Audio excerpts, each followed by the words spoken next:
L'agenda du chef de l'État et les sujets d'intérêt général étaient au centre de la conférence de presse animée par le porte-parole de la présidence de la République, Alain-Claude Billier-Binzé. C'était au palais de la présidence de la République, au micro d'Ahmed Mouyaka.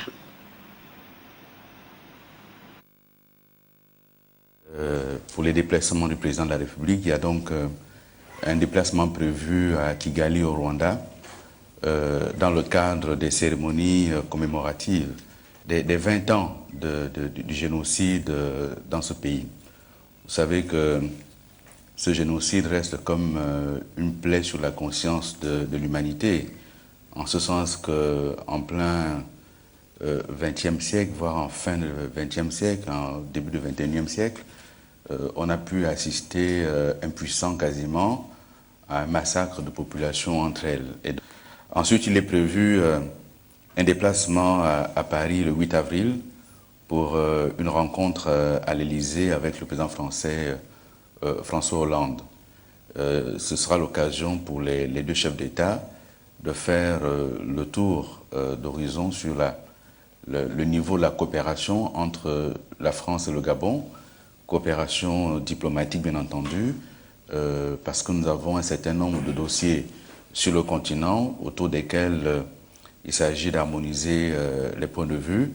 Évidemment, il y a le dossier centrafricain, mais il y en a d'autres. Et coopération économique sur le niveau de développement de nos différents échanges.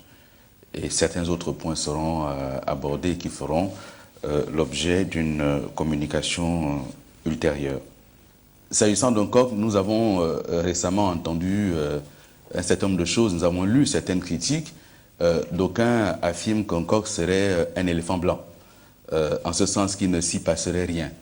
Mais ce que je peux vous dire aujourd'hui, c'est que même si à ce niveau, le gouvernement a choisi de ne plus avoir une communication offensive chaque fois qu'il y a une nouvelle entreprise qui s'installe, mais à ce jour, il y a 4 usines déjà en fonction encore, qui fonctionnent déjà.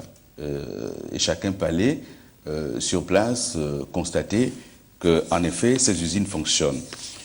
Il s'agit, pour ne pas les nommer, de Resurgent Gabon, de Béton Gab, de Consulting House Factory et de Krishna Industries, qui travaillent aujourd'hui sur place en coque avec autour de 1500 emplois créés.